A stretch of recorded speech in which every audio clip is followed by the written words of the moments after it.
All right, well, be careful what you say because you're live on YouTube. Oh, okay. Okay, so I'm going to slowly but surely go live on the various Where are you? media.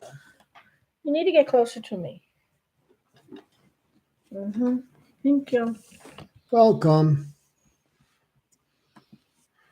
That one looks off a little. No? Okay. I don't know. I didn't mess with it, but. No, I guess so. It just looks like it's your. Let me get up here. Looks like you're.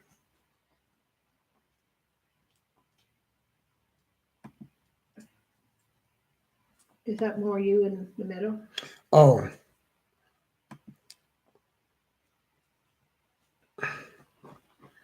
Can't do that to me. I don't know. Oh, well, that looks like it. No, too far over. Tell me when the couch isn't in it anymore. You looking? No, I've got everything covered up. Here, let me go live. Don't have to. Go live. There, that's good. Okay. Unless we want that out. Do you want that out of there? Yeah. I don't know. We're live. Okay, good. Tell me when the couch isn't in it. I don't see the couch. Okay. But there's an empty chair. It's yours. All right. So we started a show, but we're not saying anything. So let's do this. Uh-huh.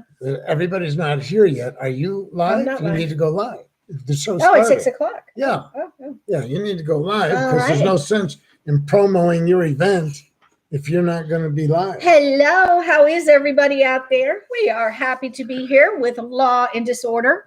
Ken Goldberg's Law and Disorder. With me, AJ, as the co-host. Yay!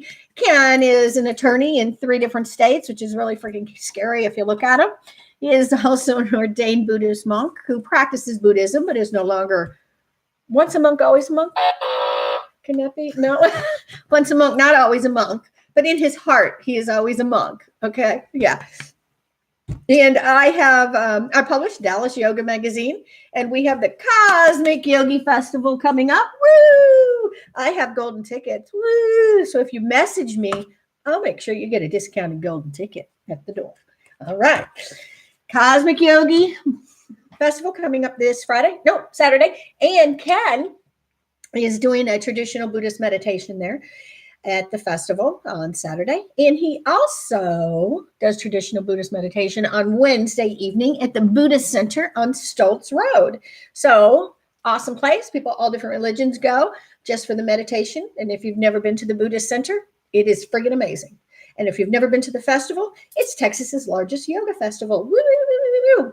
Okay, over 24 classes, aerial yoga, goat yoga, all kinds of stuff. Yay! And look at, this is probably the only time that I'm going to be talking during the thing and Ken's mouth is shut. So pay attention. Look at, okay, all right.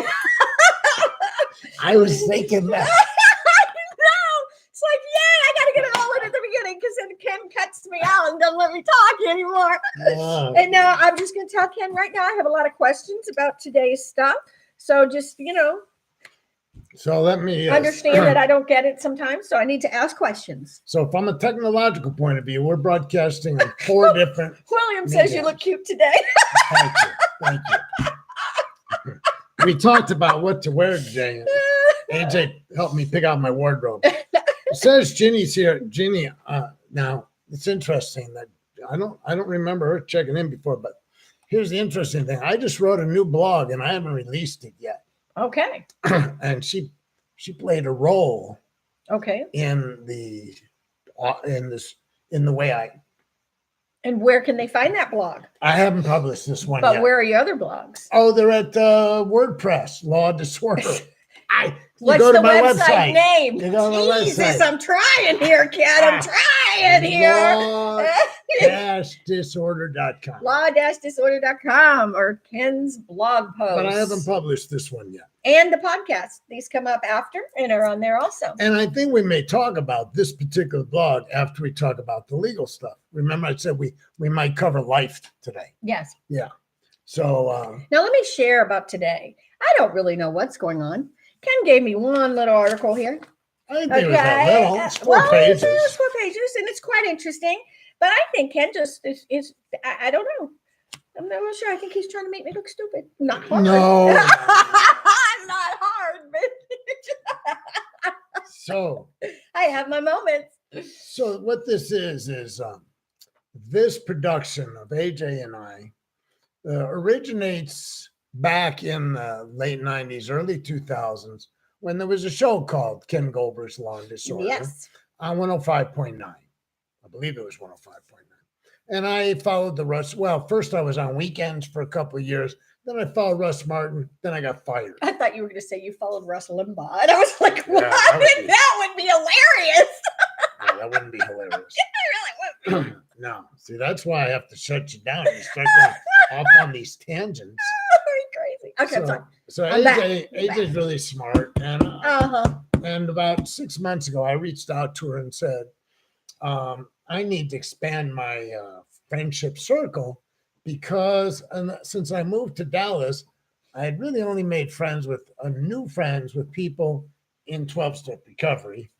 And I needed to stop doing that because it was resulting in these little bombs and disasters. Well, I don't know if you needed to stop doing that, but it's good to Well, have friends outside. I had to expand my horizons. There you go. And Facebook kept saying people you may know.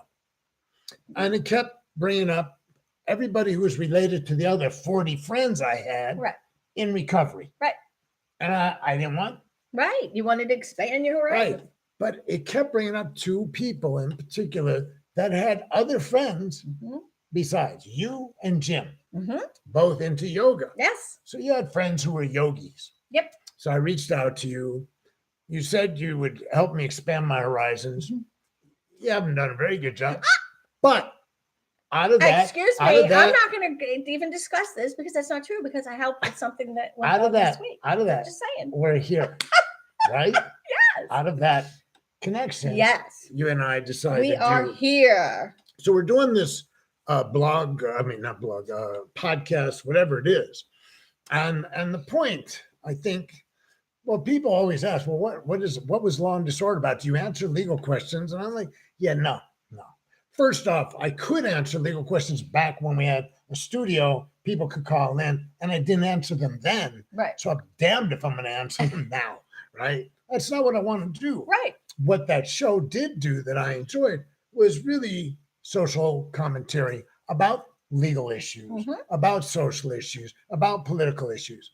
Now, you and I have sort of shied away from too much politics because this is a really polarized time very volatile in America. And it's the most volatile when it comes to a president that I've ever seen. Yeah. So why engage in further polarization? Because you practice something, you practice yoga, Kundalini yoga, you're trying to mellow. Yeah. I'm trying to mellow. I practice mindful meditation, Vipassana meditation. I've been training for years. I've been teaching for years. And, if we go there together. Yes.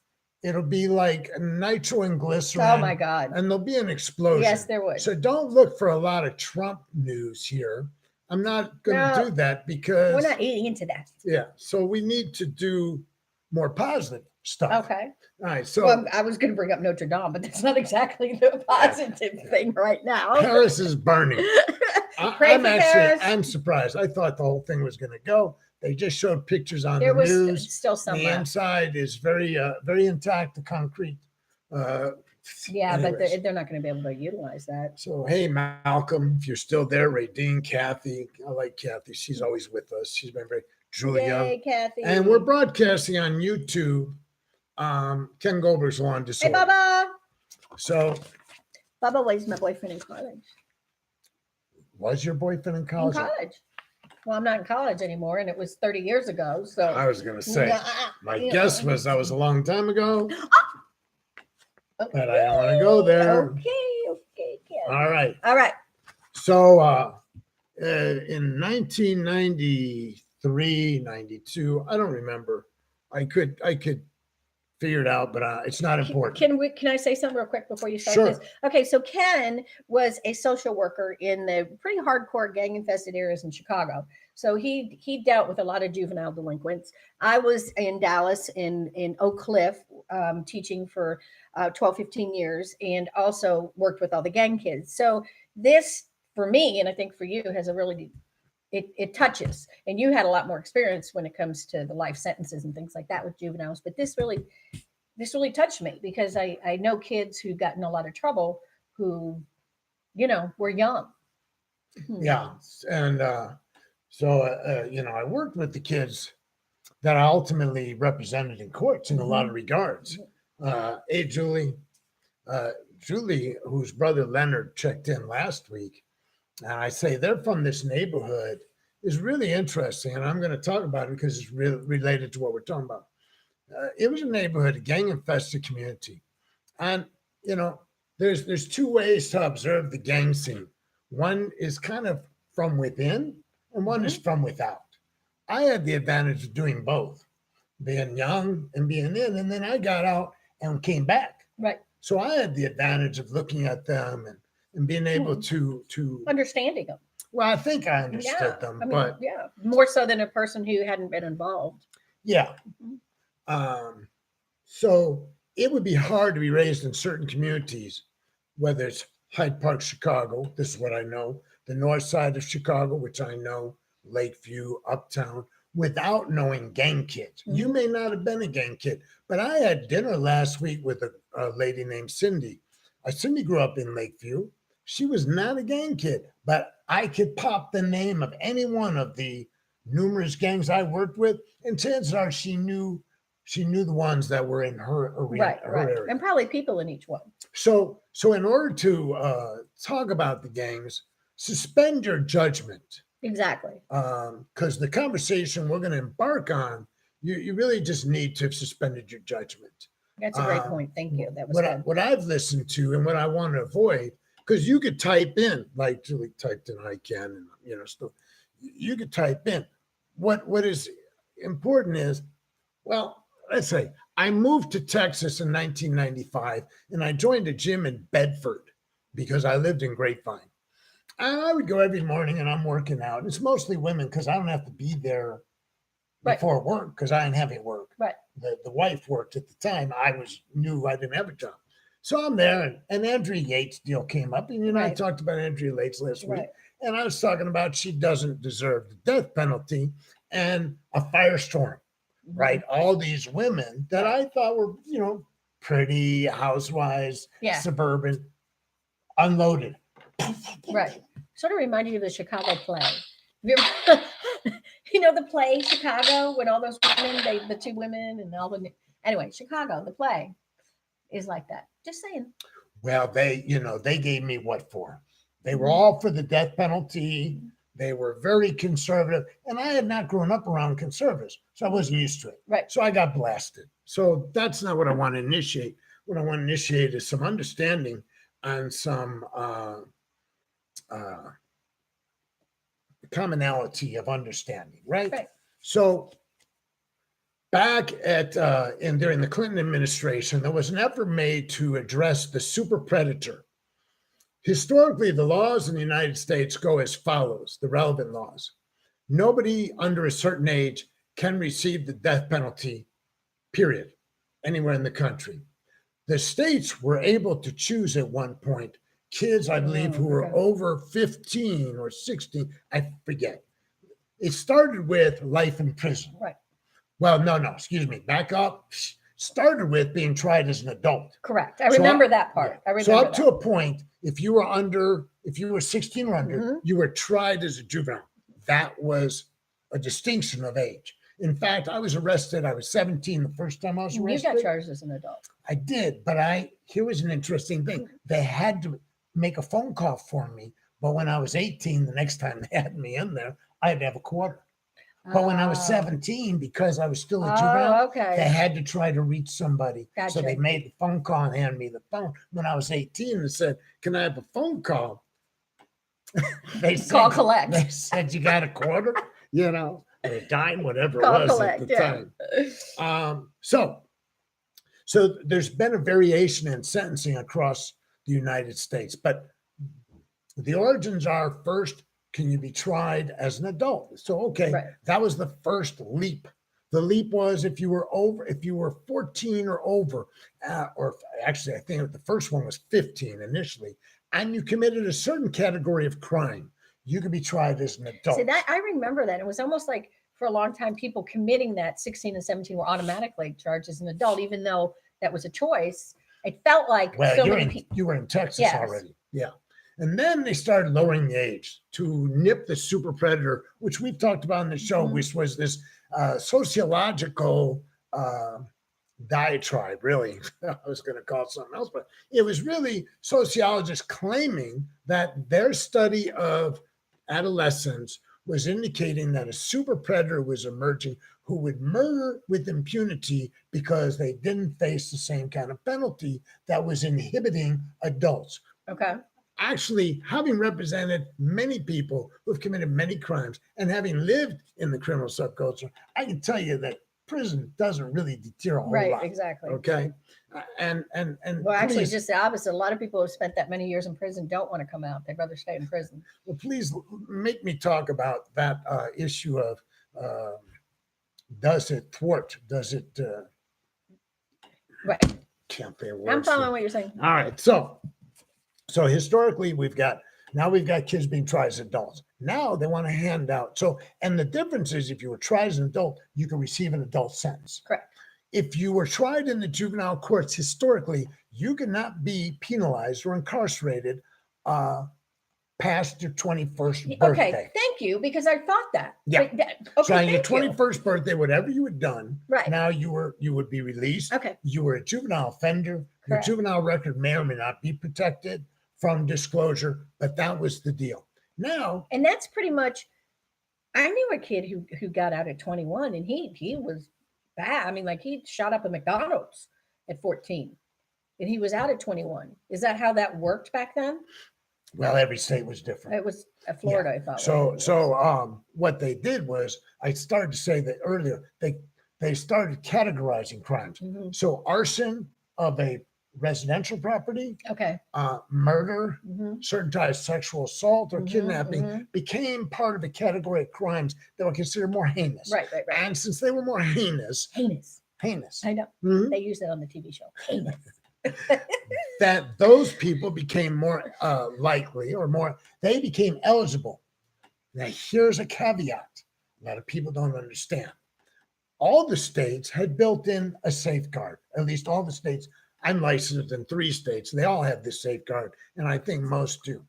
That was before a kid under the age of 17. So 17, I was 17, I got tried as an Right. adult. Exactly. Yeah, nobody had to listen.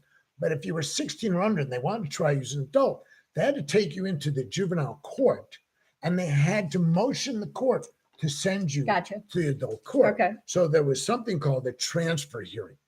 Right. Okay. And Illinois called it transfer hearing. Arizona calls it transfer hearing. I don't know what any other state calls it. And here's what a transfer hearing was, at least in Illinois. And it's going to become very relevant in a few moments. Mhm. So 15 years old, you've committed some category of crime Right. that has you tried as an That's adult. heinous. Right. So now there's a hearing in the juvenile court, call it transfer hearing. And the kid is entitled to representation. I represented a kid. And the test was in Illinois. The test is this kid that's now before the court, as service has been exhausted, Mhm. okay, is there nothing more you can do? Is the level of maturity? Which the answer to that is going to be, I mean, they haven't been exhausted. Well, some kids have been in and out of the system that would come to a judge. So you could have a kid, Okay. 15 years old, who's been already incarcerated Okay. for prior offenses. He's received counseling. Okay. He's been on Okay. probation. Could be. Okay. Okay. I didn't know if that meant. And then you have Okay. to have experts testify. Are there services in the juvenile justice system, in the juvenile prison, Mhm. that will serve this juvenile such that they're likely to be rehabilitated? Right. So you don't Okay. need to send them up the adult system. Okay. This article we're going to refer to talks about, the scientific evidence that a kid, the cerebral cortex is under development until you're 24. Right. Which is fascinating considering most people are out of college by that point. So a lot of people argue, well, they know right from wrong. And I say that doesn't matter. If you don't understand how the cerebral cortex works, Right. then if you think that the only test is right and wrong, well, of course, yes. But, it's But you're kind of also like, leaving out what's happened in the home. but That's a I'm big willing to deal leave too. that out. Yeah. I'm willing to leave that Okay. out for our purposes. Okay. Because Because look, I think that's a huge bearing on things. take a kid in a normal home, right? Right. At the age of 14, that fool would jump off the roof onto a mattress. Right. Right. Right. You're absolutely right. He knows he's not supposed to. Yeah. His parents surely didn't tell him he should, but he thinks it's a good idea. Right. Right. Did you do this? No. Oh, okay. I just want to know. Okay. Then you got guys who are, say, 24, who are in the military. They're jumping out of airplanes and not pulling the parachute for miles, right? Daredevil. Try to find, 44 and 54-year-olds jumping out of airplanes and waiting. You'll find them, but there's a lot more people going, I don't think so. Yeah, Right? exactly. Yeah. Okay. You mature. No, you do. I understand. Okay. But I think so much of this, which we'll talk about in a little bit, is about the kids' background and the percentages of the violence kids have seen. But we'll get So there. the Supreme Court at some point has intervened. Thank you, Julie. Ken made a huge difference in my brother's life, as well as many others in the hood. And then she goes, LOL. I don't know. Anyway, well, I told you when her brother was on, they lived across the street from one of the gang hangouts. So, anyways, back to this. So, the Supreme Court has gotten involved, and they said you cannot sentence a kid. First off, you can't give him the death penalty, right? And then they said you can't even give him life in prison unless he's accused of homicide. Okay. Has to be homicide. Can't be arson to a dwelling. Can't be assault. Rape either. Can't be rape. Okay. We're talking life in prison without parole. Right. Mandatory. So now there are, I don't know what did it say, about 2,000 kids. Yeah, 2,100. 2,100 who are sentenced mandatorily as juveniles to life without the possibility of parole. So I was assigned a case, and the boy was. You said I didn't talk about this. I don't know. I probably did, but anyways, it's relevant today because this article. I represent a kid, young black boy, 14 years old, on the south side of Chicago, who was helping kind of guard a dope house. Guarding a dope house means you try to keep an eye out and make sure cops don't roll up on you. Right. Now, this community, I don't, a lot of cops didn't like to roll anywhere in this neighborhood. Mm-hmm. It was rough. But he was there. So, and I think I mentioned on a previous show, he shot two guys, and one of them. I don't remember that. Okay, go ahead. Well, I think so. But anyways, he shot two guys, killed them both. Now, I have represented. 2 cops or just guys that were. No, 2 guys. 2 guys. Gang kids. Oh, gang kids. Older guys. Thank you. Older guys. And I thought that was, at the time, I didn't realize how remarkable it is. Today, in 2019, let me tell you how remarkable it is. Police officers, as I've said on previous shows, miss 73% of all their shots fired. Police officers, grown men trained with a firearm. My kid had never fired a gun before, my client. He shoots at 2 guys and gets them both. Oh my, was he at close range or something? It's fairly close range, but you have a better chance if it's close. Well, ask police officers. Yeah. Okay. So, given that, all right. So I get the transfer hearing, and I have a social worker who is from the county on my side. She examines him and says, "Yeah, no, he belongs in the juvenile system." I hired an outside social worker, licensed social worker that I had known, and said, "Well, you see." She came and made a recommendation. Both recommended that this young man, at the age of 14, given his history, violence, previous arrest, everything, would be eligible for services never received if he was sentenced to a juvenile prison. That there were services appropriate for him, psychological and rehabilitative services that would help him. Well, no, when you're talking about violence, you're talking about violence in the home and witnessing violence and just the whole these kids grew up in a pretty Right. pretty chaotic environment. We use chaos when we're talking about shootings and stabbings and whatnot. Another one case in here, they were talking about that the kid, mother and father, he had witnessed the mother and father both shooting someone. Right. I mean, that's what I'm talking about, the surroundings. If you're 14 and you see this and you think it's normal, and I know we can't comprehend that, but that's a big deal. Well, I talked on a previous show also about the fact that I worked on a homicide where the officer shot a 20-year-old boy, man, however you want to characterize him, said he had a gun. And so I'm out finding witnesses against the police. And it said, this is a rough area. But it's single family dwellings where white Eastern Europeans had fled and blacks and Hispanics who moved in. And a lot of it was Section 8 housing. So the owner of the house will accept the Section 8 voucher, which means that low income family can move in. But the owner's not occupying these properties. So, so I'm out there, I'm interviewing people, dozens.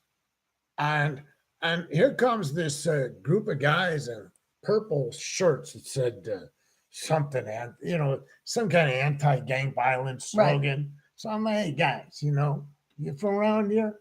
I'm investigating a homicide took place 2-3 years earlier at that corner right over there, block away. I can point to it. No, nobody knows anything. One guy said, well, hold on, let me call a woman that lived on that corner that I know. Okay. So he gets her on the phone. He's talking, and I told him what the police are. He said, she wants to know, is that where the one woman shot the other one? I said, no, it's not that. She says, is it the time that the guy robbed? I said, no, it's not. I mean, come on. She had seen it so many times. The inner city is so ravaged with violence. Right. It is so it's a norm. Whack. It's a norm. Right. It is. And so I talk down there. It's a norm. Everybody's PTSD because you be sleeping and all of a sudden you hear gunshots. I can't tell how many times I sat around. I came back one time from out of town. I get in bed. I'm laying in the bed. Pop, pop, pop. You know what a gunshot is. Right. And all you can do is roll. Exactly. So you fall. You got to fall. That's exactly what happens at school. And then you crawl to your window. Well, you don't look out. You gotta look out. Oh my God, that's what the student did in the classroom. There's a friggin' lockdown. There's a drive-by shooting out front, and everybody's on the floor, like down on the floor, and this kid keeps jumping up to look out the window. And I'm like, what the hell are you doing? And he's like, I gotta see. And I'm like, you're gonna get shot. And he's like, no, they won't be able to catch me. I swear. Yeah. It's like, get your ass down. No, I always look. Oh my God. Yeah. Next time there there was a shooting, I look and I'm on the phone with the police and I tell them, there's shooters in front of, and I give them the address across the street because that's where there are. And he thinks it's smart aleck cop on the other end. He's looking at my address. It's a landline. Right. And he's like, no, you're at such. I said, I'm telling you where the shooter is. I'm holding the phone out the window, gunshots. Anyways. Back to the case. So I'm giving this case a double homicide. This is not a guilt or innocence hearing, or in juvenile court, delinquent or not delinquent. They don't use the terms. The term guilt is or crime, criminal. I don't know what is it. What is the word? We don't use convicted. We use delinquent. Okay. Juvenile is found to be delinquent. Okay. He's not found to be like juvenile delinquent. All right. Right. So we're not having a did he do it or didn't he do it, but he confessed to it, so it wasn't really an issue. So I put on my evidence. They put on their evidence. They being the prosecutors, they want him transferred. I lose. Transferred to be sentenced as an adult. Right. So to be tried and sentenced. Yes. So he got transferred over to what's called 26 California, the main courthouse. I eventually got my hands on transcript because they didn't hire me. The court hired me in juvenile court. Nobody hired me to go with them. And I looked. Anyways, he was convicted and he was given a mandatory life sentence for the following reason. One murder gets you prison in adult prison. Okay. But a double murder was a mandatory minimum life in prison, no possibility of parole. So this 14-year-old boy Mhm. receives that sentence. And it's Now, how do they put him in a big jail, or does he they stay in hold him in a juvie? juvenile until he's Okay, 17. thank you. Until he's 7, and then at 17, they're going Up to prison. Okay, Yeah. So he's going to have a rude awakening. Ooh. I don't think it was rude. I think it was probably somebody told him long before he got there. Oh my God. And we're still broadcasting on YouTube, Ken Goldberg's Law and Disorder. Yes. I think we are. Yeah. Hopefully we are. Well, don't touch anything. I won't. So this article that we have studied is kind of about the history of this. So here's what happened that we wanted to talk about a little bit more today. The Supreme Court has gotten involved. And so first they said you can't execute a kid under the age of 18, I believe.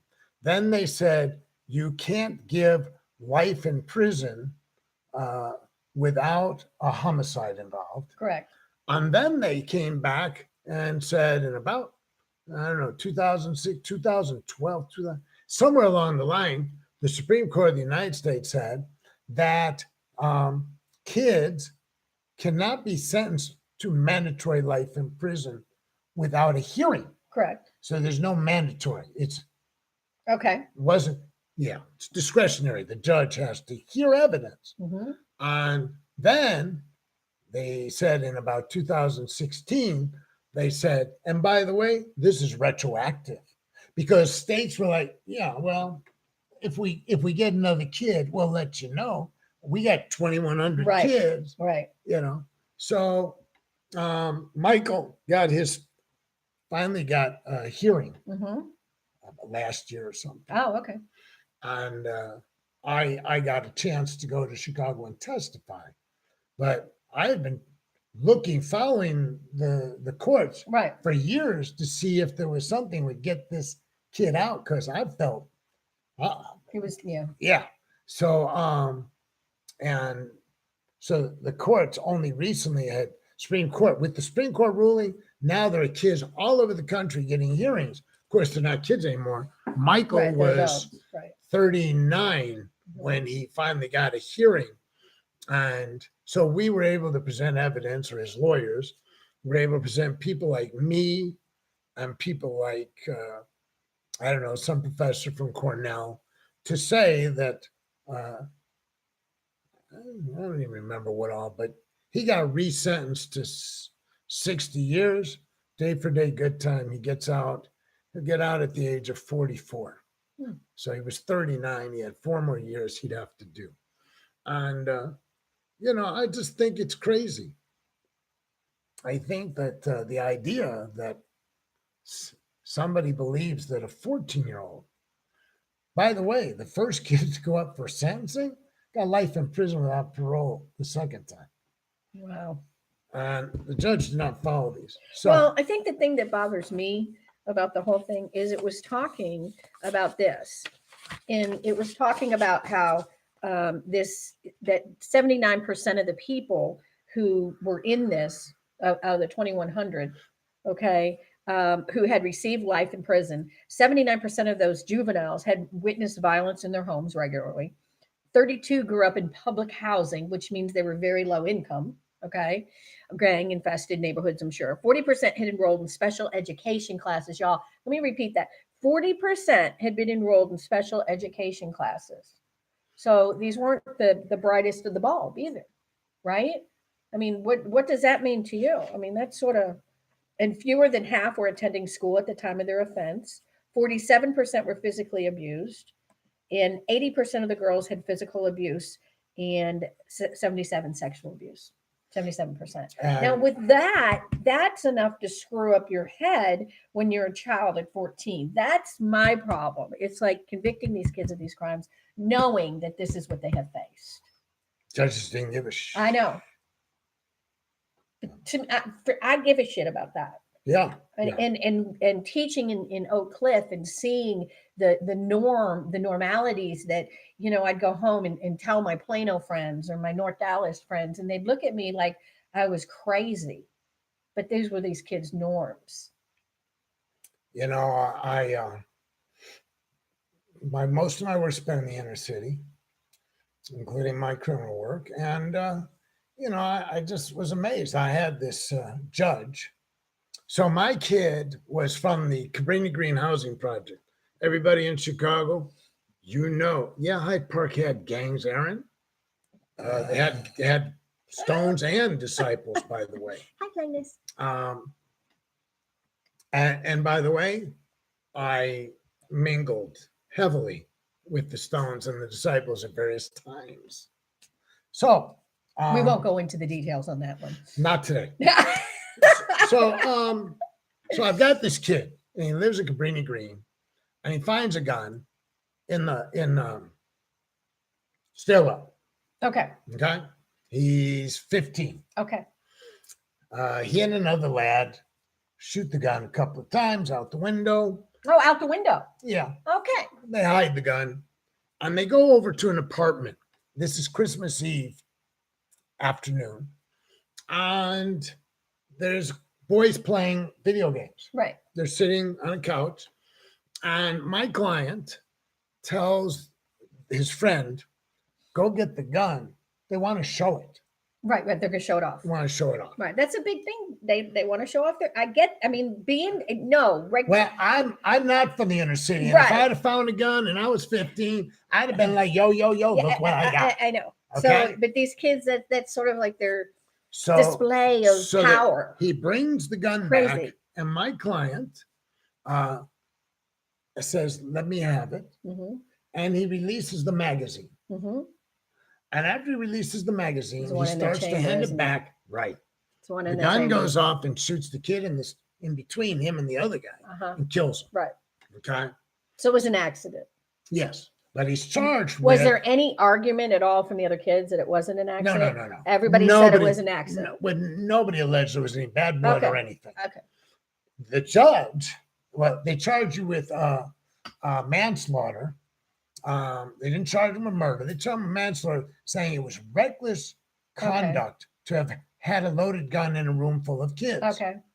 That he was a kid. I argued he's a kid. Right.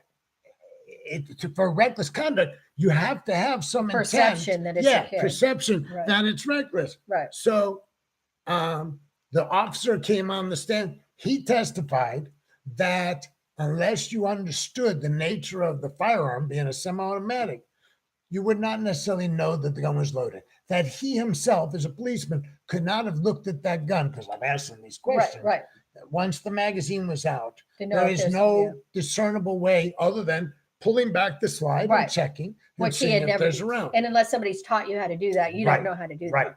So he went to prison. This kid went to prison. Wow. And I'm like, Adult prison or juvie? he went to juvie. Okay. Well, he's Yeah. juvie. Okay. But he didn't belong there. No, he didn't. Even the cop, when we were on recess, we were out and all, he said, yeah, it was an accident. But he's not asked to render a legal opinion. Police are supposed to be answering Yeah, facts. that's So he's answering unfortunate. facts, right? Yeah. How long did he You're have rubbing to- up against the wall. I'm sorry. So So how often did it even work? not yet. How often? Now I forgot what I was going to So say. I said to the judge afterwards, because Ken doesn't know when to shut up. That's true. I went to the judge and I said, "You're just wrong." Excuse me. I said, "Well, if you don't mind," he said, "No, please go ahead." Now the case is done. I said, this kid. I said, I'd have took a gun in there. Right. You're talking about Cabrini Green. I don't know where you grew up. I Right. said, he was a Jewish guy. Mhm. I said, I don't know where you grew up, but where I grew up, a gun would have been a source of You were Jewish fascination. too. Yeah. Yeah. Okay. Well, I'm telling you he's Jewish because I'm going to tell you one about an Irish judge next. Okay. Okay. So, anyways, he wouldn't listen to me. Now I have another case where my client was charged with shooting a guy and wounding him. So they charged him with attempt murder and ag assault. Now, ag assault would have been probationable. Okay. Attempt murder was mandatory prison. And my client was about 6'2", thin man, 6 years in military, 4 in the Air Force, 2 in the Army. Okay. And was now working for Reuters Information Services, wore a coat and tie to work. But he lived on the west side of Chicago, which is kind of sketchy. Okay.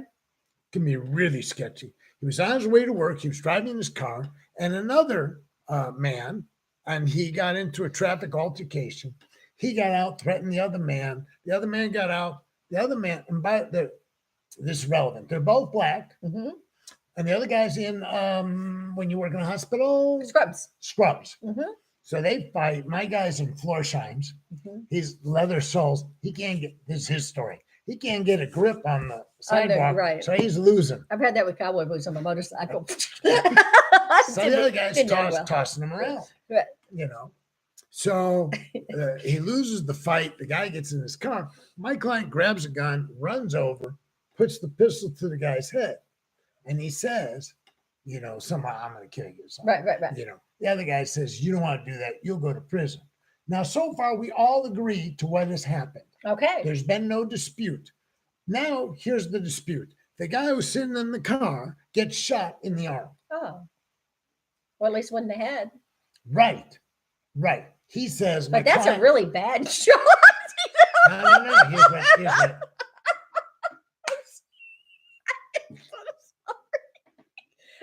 What's the show? I gotta go off. That's bad. He's right there. He has it in the head. He shoots him in the arm. How is that possible? And I'm gonna tell you, just wait a minute. I can't open. Okay, I'm ready. So the guy in the scrub says he had the gun to my head, and when he pulled the trigger, I pulled back. Oh, okay. And he missed me. Okay. My client said, he said, you don't want to do this. You'll go to prison. I knew he was right, so I backhanded him with the hand. Okay, so the gun went off, and I shot him in the arm. Okay.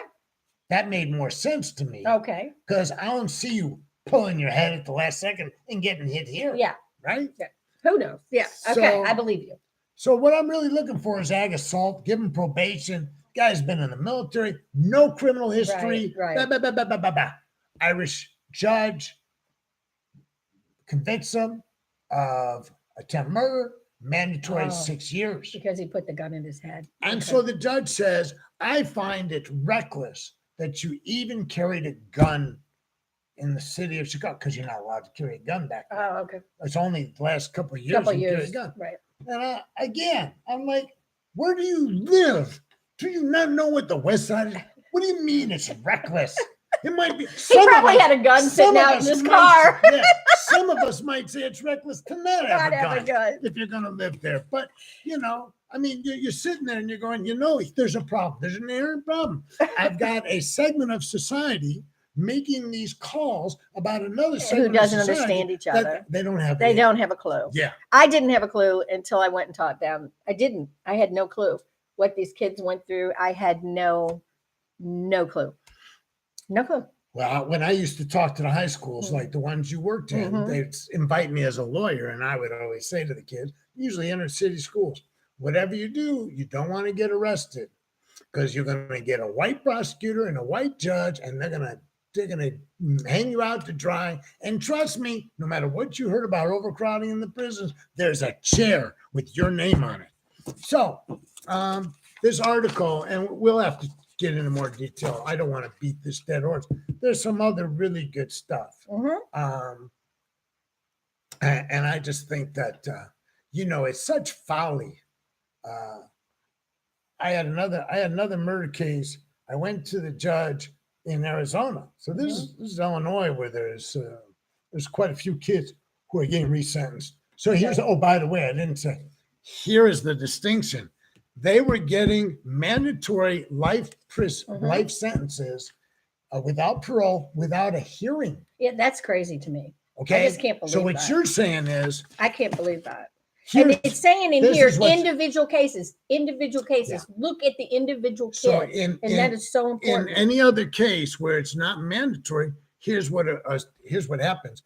Once upon there's a conviction. Let's say that I'm representing AJ. AJ has just been convicted. We're literally sitting. He's making me the one convicted. Well, I'm not going to convict myself. Okay, I'm just saying. I got good enough sense to keep my mouth shut when they ask. So AJ's been convicted. We just got the sentence. Could have been judge, could have been jury. Now, typically, you won't go to sentencing. They'll set it for another date. And in most jurisdictions, there's a background done. It's called a pre-sentence investigation. And they talk about, was there violence in the home? Right. What was the environment? Well, I they think grew that's up in? so What is important. their intellectual Right. properties? 80% of the girls reported history of physically abuse, 77 sexual abuse. That means they had been raped or whatever. And so the And you're wondering why they're violent. what's important about that is you could bring it up for purposes of mitigation. So no matter what the crime was, you could present to the jury, or in the alternative, the judge, depending upon who's doing the sentence, you could present evidence that you could argue mitigated the nature of the offense. So if you could show that somebody had been abused themselves, or they had been Right. inured to violence in such a manner, whatever, you could get a reduced sentence. Right. But these kids weren't even allowed to. There was That's no point, because they were going to be sentenced to prison. So what we got to do in Michael's case recently was we got a mitigation hearing. So, Oh, that's good. Okay. Yeah. Are your glasses always crooked? Are they? Yeah. Maybe my head's crooked. So it's really Is that better? important. Yeah. Okay. It's important to have a mitigation hearing. It's the opportunity for the defense to put in whatever evidence they think compels a more reduced sentence. This kid never got that. Now, I know, for instance, but I didn't get to do the case when it got transferred, that his grandmother was his custodial, was his guardian, Right. because she didn't want her son, his father, to have access to him because of violence visited upon the kid in the home. The mother, drug problem, wasn't there. Right. The grandmother lived in, the inner city, by the way. And tried her best, but Yeah. I mean, she's she was trying. a lovely Yeah. person. Right. He had been expelled from his grade school before he was eligible for expulsion. Wow. By definition, you cannot expel somebody under the age of 13 in the Oh, I didn't Chicago know that. public schools. I didn't know You that. cannot expel them. You can transfer them to an alternative school. You cannot expel them. This kid was expelled. So he didn't even have access to school. Now, they did offer him what's called Montefiore. For those of you in Chicago, you know Montefiore. They offered to send him Montefiore, but it was a travel. It's the school for bad kids. Right. Like here, it's Village Fair. In Dallas. He's 14 years old. And his grandmother says, I'm not taking him there. So he didn't go to school anymore. Wow. He's a dropout at 14, right? So it's not legal in Texas. Like the grandmother could have been arrested for that in Texas. Well, she maybe could have been arrested, but that wasn't where the focus was. No, but I'm just saying, if she would have been caught, that would have been bad. Caught for what? Yeah. If the kid was supposed to be in school, and legally, if the kid is underage and not in school, then it's the parent. Kid. They don't even want him. I'm telling you, Okay? you can't do So he got a resentencing. He got to have a mitigation hearing, and his sentence was reduced from life in prison without possibility of parole to 60 years. Another kid got 70 years on a rehearing. I didn't represent him at any point. Another kid, judge said, well, he belongs in prison for life. I've heard the evidence. Send him back, life without parole. But at least he got a hearing. But he'll win. Well, eventually he'll be released too. All right. So that was you and I look at this so differently than the average white person, let's say, because I had no idea. No, seriously, because I had no idea that that what was happening in Oak Cliff until I went down there, 15, 16 years ago, was happening in the schools to the degree it was happening. I'll never forget, this little girl comes in with a Polaroid picture, because she wanted to show me a picture of her boyfriend. And I look at it, and there's guns, like big ass guns all over the table and on the ground, all stacked up and everything. And she's showing me the picture because she's bragging about her boyfriend. Doesn't even realize that there's guns all over that stacked up. I mean, obviously they were selling guns. I mean, thought that was normal. I mean, to you and I. Well, you brought up race. I wasn't going to bring it up. Well, so 23% of the homicides charged that would result in, let me just read it. Okay.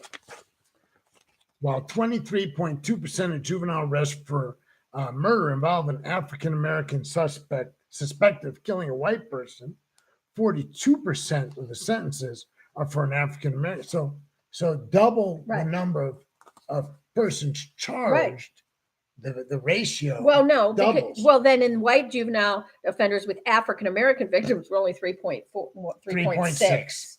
3.6 Yeah. versus 43%. Mhm. And then people want to say, well, why do you think there's still racism? I have never owned slaves.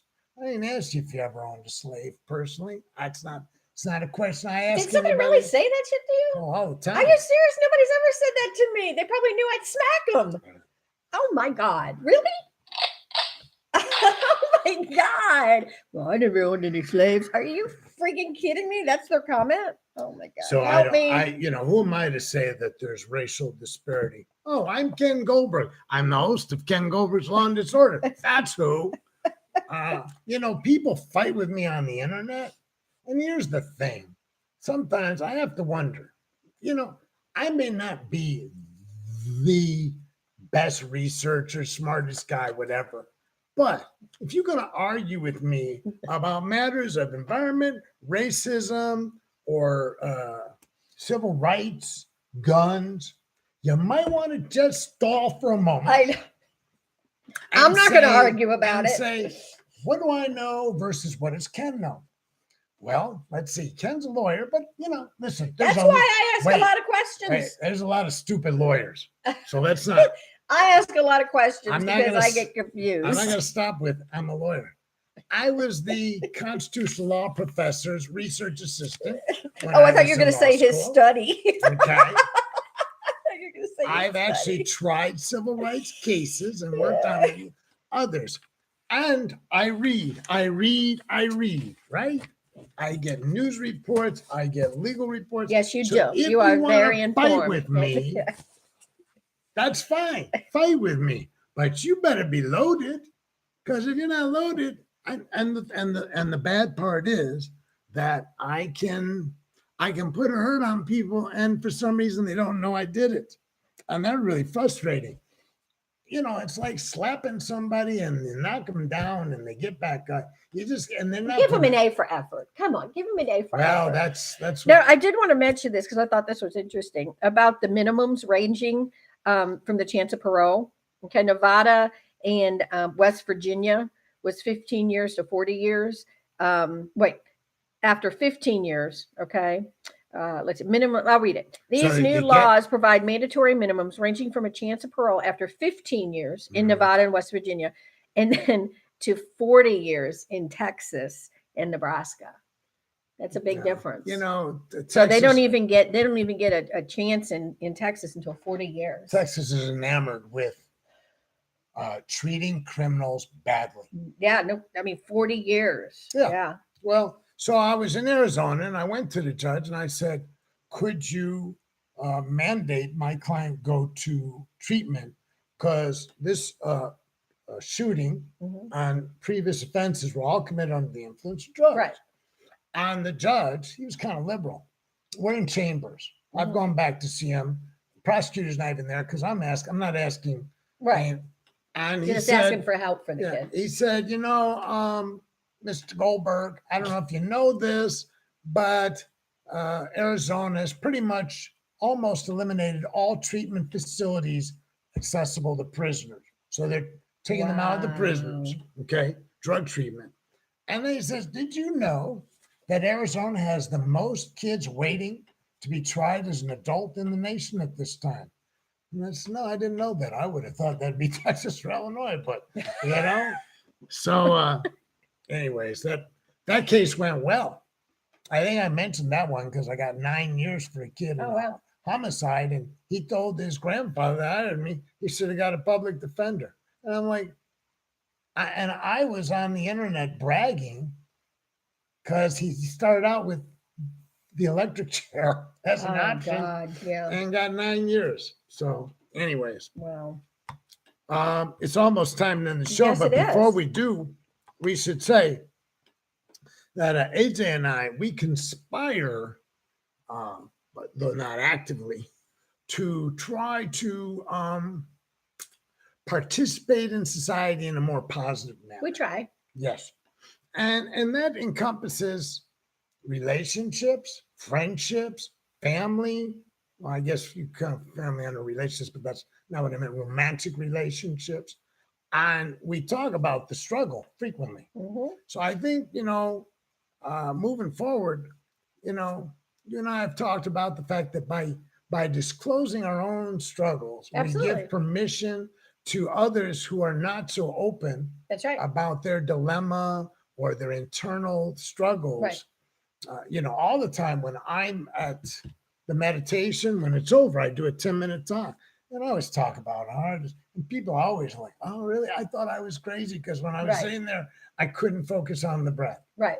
No, that's yes. Yeah. Some days we can, some days we can't. Some Yeah. days it's 3 minutes, some days it's 10. And who knows? Yep.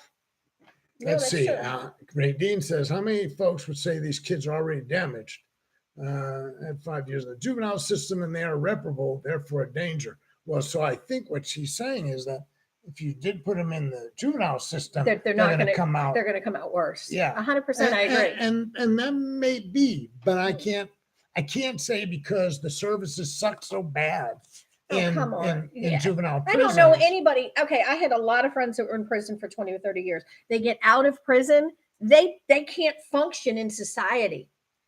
They want back in prison. They'll do something to go back in prison permanently. I'm not saying kill somebody or something, but they will do something No. drug related to get busted again. So because they've lived 30 years in prison and they don't know any different. And if you're in one of the gangs in prison and you're in the hierarchy of the gang in prison, you're treated like a king. So you get anything you want anyway, practically. And these guys were. I mean, they were more comfortable in prison than they were getting out. Well, Robert's not listening because he's in a place where he can't watch TV right now.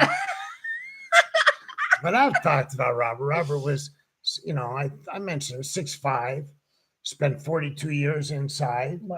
He was 50-something when I met him, asked me to help him stay sober. Right. And every few days he'd say, screw him. I'm just going back. I'm telling you, I know. I had friends like this so too. I said, listen, we're not gonna talk about don't do drugs. Right. Here's what we're gonna do.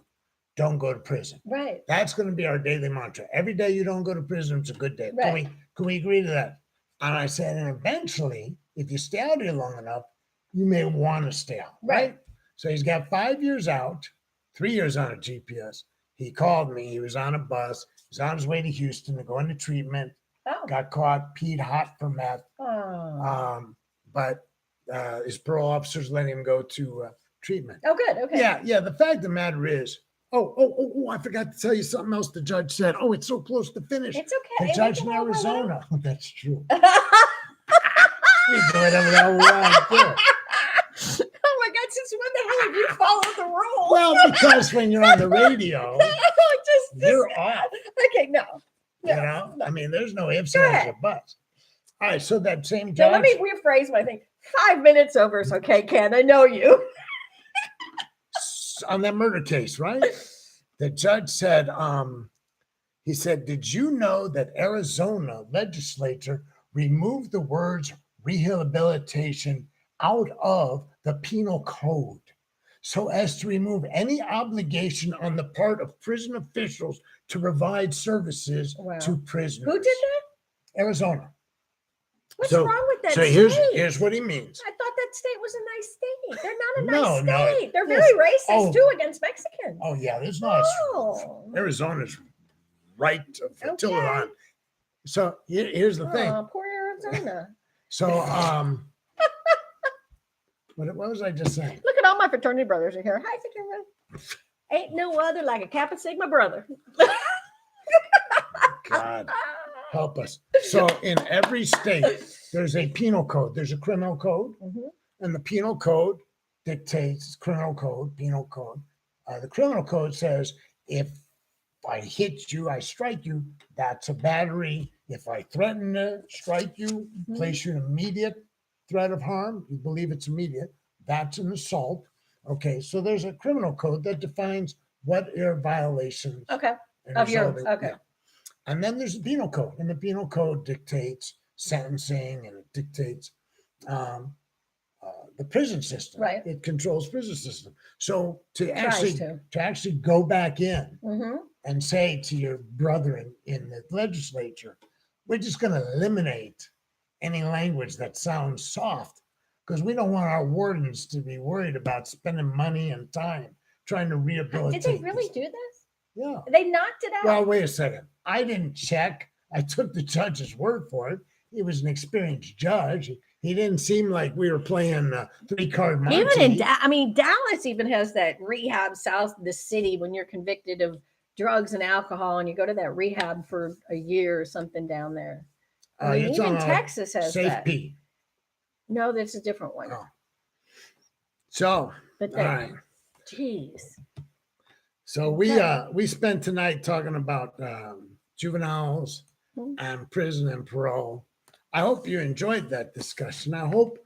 Well, I hope our experience working with gang kids sort of helped and maybe gave you a different perspective. I didn't really understand until I actually was down there and they became my life and I started loving these kids and and I looked at them completely different because they didn't have a clue. That's all they knew. And so AJ and I, we work every week on putting together a show to different degrees. We put in the effort. We try. Well, I meant to talk about Green Book tonight because I went to see it today instead of it's prepping awesome. the show. We can talk about that next week. I love that show. Okay. And then, so I would ask, because this will be on the internet, it'll be on YouTube, it'll be on Law and Disorder, Ken Gober's Law and Disorder, as a recording. What is the website again, Ken? law-disorder.com. law-disorder.com. So the podcasts are up there. Thank you, Ken. Are they? Well, she's supposed to be putting them up there. I don't think she's doing that. Oh, well, you could ask her. She would. Okay. Gosh. Mm-hmm. Anyways, I would encourage you to ask people to watch the show, even when it's not live, because we want to build this up and we want to bring some recognition to issues that are not normally discussed in the media. I mean, and from personal experience. I mean, they might be discussed, but the people who are discussing them don't have personal experience in the areas, especially when it comes to certain things like these juvenile delinquents. We're not trying to be CNN or MSNBC. No, we're just giving our own opinion and experience. This is our deal. Experience, strength, and hope. You see those talking heads, man. They're talking I think we should bring Brian in, my adopted son. I think we should bring him in. I know we need to bring him in. He was a gang kid. Now he's graduating college. I adopted him in the 9th grade. But I'm already here. Brian Ramos. But I got all the same. And he's cute too. He's a good looking kid. Yeah. You don't know. He could have gone the other way. He could have gone that way, but he went this way. Now I can't get the mofo out of school. He wants to stay in school some longer. I'm like, get the hell out of school. I don't know what to say. I know. I want him out of school. So you're gonna bring him here, all right? Well, and he was also he's legal. He's on work permit, but that's another reason to talk to him because of the Dreamer program and stuff. Oh, okay. Yeah. So the Cosmic Yogi Festival is coming up Saturday at 2:00. There's going to be a drum circle out in the thing, assuming the weather is good. Addison Convention Center. It's up from the Addison Circle. Yeah, so if you're a local, pay attention. It'll be perfect weather. 2:00 drum circle. I think it should have started at 1 and been 2 hours long, but I'm not planning. So we can't do that. Anyway, we have 24 yoga classes. Ken will be teaching his traditional Buddha class. So immediately following the drum circle, I'm teaching the meditation. Immediately following the drum circle. Yes. So I'll be there for 2 hours. Well, you're going to be there anyway because you're working the festival somewhat. God. I know. He's complaining about women in yoga pants. We got issues here, Ken. We got other issues we need to discuss if that's what you're complaining about. It's Texas's largest yoga festival. I put it on the Dallas Yoga Magazine. I'm the publisher of Dallas Yoga Magazine. So it's an Addison Convention and Theater Center this weekend. Huge festival, massive. Goat yoga, aerial yoga. I want to see you with the goats. Yeah, not happening. Yeah, I'm going to bring a little goat over. In fact, puppy Pilates, and the puppies are up for adoption. In fact, I won't be doing any yoga. You don't have to do yoga to enjoy this. No, we have 90 vendors this time. Oh my God, I don't know where all these people came from. Tents everywhere. I don't know. 90 vendors. How did we end up with 90 vendors this time? That's amazing. Pat myself on the back. Pat me on the back. Thank you. 90 vendors. I should have a booth for Ken Goldberg's law Yes, practice. I thought you should too, but you never Hand out asked. cards. I don't know why you didn't. Because mostly, I mean, none The of average people yogi makes over $75,000 a year and is college educated. It's your market. I just thought that more 35 to people 45. would flood into me when they found out I was doing divorce work. Oh, Jesus. 'Cause Could that be maybe the ego? I'm just saying, I'm cheaper than the average lawyer. You're cheaper than the average bear? Yeah. I did a study of rates before I set my new rates. Uh-huh. And I'm cheaper than. Okay, well then why didn't you set up the holistic lawyer, Ken Goldberg? Why didn't I? No. Well, November. Yeah. November, we're going across the street. So you can We're having find me- yoga. you can- Well, we're having yoga. Art and music across the street. You can find me online and hire me that way. Yay. You can come to the meditation on Wednesday nights, 84 Stoltz Road. That's the Buddhist Center of Dallas. You can come to the festival this weekend. He'll be volunteering, sitting there somewhere up at the desk giving goodie bags. I don't know what the hell he's going to be doing, but he'll be there. So come find him. Ken Goldberg's Law and Disorder. Do you have a T-shirt that says that? No. With a little with AJ on I it? had one for 105.9 Well, back in we the need day. to get you one made with AJ. With a little, AJ. Ken Goldberg's Law and Disorder with AJ is going to be about this big. It's funny because as I listen to you, here's Yes. what I think. Uh-huh. I do talk a lot. Yes. Am I right there with you? And I talk fast because I'm from Chicago. I'm from New York. Is that where you're from? I'm from Buffalo. Well, I didn't know. But I'm from Buffalo. yeah, it's your cadence. Okay. It's your cadence. It's double mine. Okay.